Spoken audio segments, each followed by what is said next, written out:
Capturing the subject's imagination. Recall the foundations of emotional manipulation in the first chapter. In the second foundation, we learn how to make our senses better at doing their jobs. This is necessary to make sure you have what it takes to use NLP on the people you have existing relationships with. The last extra sense we went over was the sense of imagination. We said that the sense of imagination has two important parts: activating your own imagination to set the goal you have for your subject and helping your subject see how they could be different. Imagination is integral to NLP and emotional manipulation. Without it, nothing can change. Nothing will change unless we can envision it changing first with our imagination. People tend to neglect their imaginations in adulthood. We think that the life we already have is the natural and one for us. No other way is possible. If you want your subject to hold a new belief or exhibit a new behavior, you have to get their imagination going so they can see how things can be different. This is particularly important with a subject in which you already have a relationship. You can still use the 7 foundations as usual, as long as you use some common sense along with them. You can use the techniques we show you, but you have to be sure to engage the subject's imagination when you have some sort of relationship with them, especially a close relationship. That's because when someone already knows you, that means they have already formed very strongly ingrained ideas about you. When someone already has certain expectations of you, it is very hard to get them to change the way they see you. It is far from impossible. If it were, then it wouldn't be possible to use NLP on people you already knew. But it is. You just have to remember that it is harder. Imagination does the job of rearranging your subject's ideas of you. Once you remind them that things can be different, they are at your disposal to emotionally manipulate. It is important that you remember the physical basis of the mind, that is, the brain. Neuroscience, as of late, has been incredibly encouraging to NLP practitioners because it shows us that the brain is not a fixed, mystical thing. The brain is a physical thing that is constantly reforming its nearly endless synaptic links. The trillions of links between your billions of neurons change because of every little thing you do. You might feel like it isn't possible to capture the imagination of your friend or your family member. You might assume that they already are set in their ways, their beliefs can't change, and their behaviors can't change. But neuroscience tells us this isn't the case. Since all of your thoughts, beliefs, and behaviors ultimately come from these trillions of synaptic links, and because these synaptic links always move around, never staying the same, we know that even someone you know very well can change. Now that we have established that it is still possible to use NLP on people you already have a relationship with, and the fact that capturing their imaginations is integral to the process of doing this, you are now ready to get started learning a practical technique to make this possible. This one is called episodic provocation. It is called this because of the type of memory it involves, an episodic memory. Briefly, you will need to learn the kinds of memories we form in our brains. A procedural memory is a memory that allows you to do a skill, such as driving a car or cooking a recipe. You don't have to consciously think about the steps or how to do them because you have formed a procedural memory. Next, we have the semantic memory. This is a memory that allows you to know facts.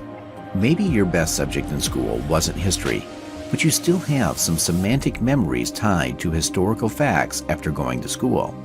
Your semantic memory also helps you memorize addresses and phone numbers. Although everyone has phone numbers saved in their devices these days, all of us still have an important phone number or two that we memorized before this era, and we know these phone numbers from our semantic memories. This brings us to the episodic memory. Episodic memories are autobiographical. They are your memories you have kept about events that happened in your life.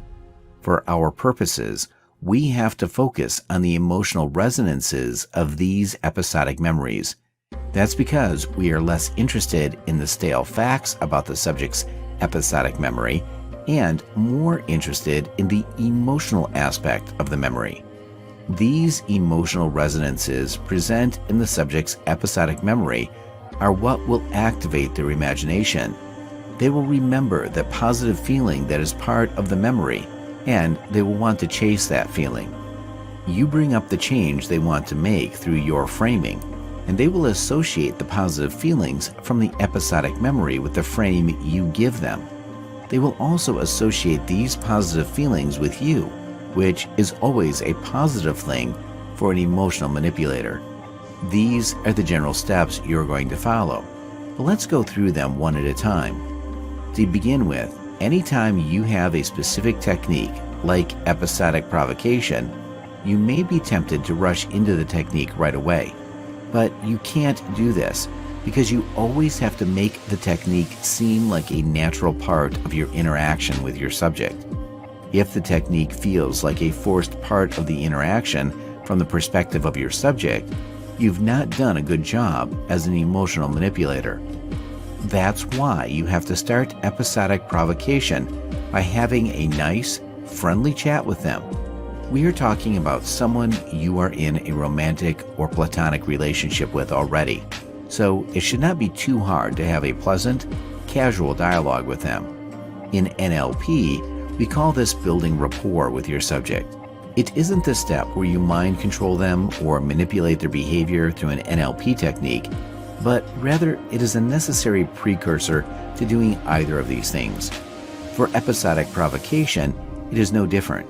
You have to put them at ease and make them see this as a normal conversation before you can use the technique.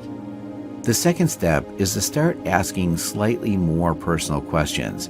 This is the step that will eventually get you towards asking them about positive memories.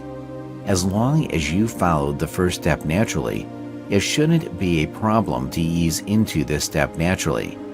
There is nothing wrong with starting to ask them slightly more intimate questions, especially when they are already someone you know. When the time is right, ask the subject this specific question. What do you think is the happiest you have ever been? Now, as we keep saying, you can't just come out with this right out of the gate. You have to build up to it. You have to think about how you must build your support so that you can ask this question, and it comes off naturally. This takes practice for a lot of people. But if you don't think you can reach this point with the subject, that just means you need to improve on your rapport building. We should touch on rapport building briefly because it is such a big part of NLP in cases like this one. As you might expect, the third foundation of unconscious communication is very useful in rapport. They will feel more comfortable with you the more you accurately read their unconscious cues of communication, and the better you imitate their cues in your imitation. Psychology, of course, is also incredibly helpful, which is why we bring up social science repeatedly through these pages. But you might struggle in all of these things and still succeed in rapport building by following this one simple rule. Get the subject to talk about themselves. Let's be blunt. People are narcissists. You might have a certain idea of what a narcissist has to be, and that's not the kind of narcissist we're talking about. There is a mental disorder in which a person obsesses over themselves and doesn't feel empathy for other people at all. This is known as narcissistic personality disorder, and it is not the kind of narcissism we're talking about. We simply mean that people are self-serving and self-involved. In the end, you would do well to take advantage of the fact that people are in it for themselves. The main thing they care about is what they can get out of it. They want to know how what you are saying relates to them. Don't forget this. All of this is to say, the secret to building rapport is to simply exploit human beings' natural narcissism. If you get a person to start talking about themselves, they will happily take the opportunity you gave them. The rest is easy.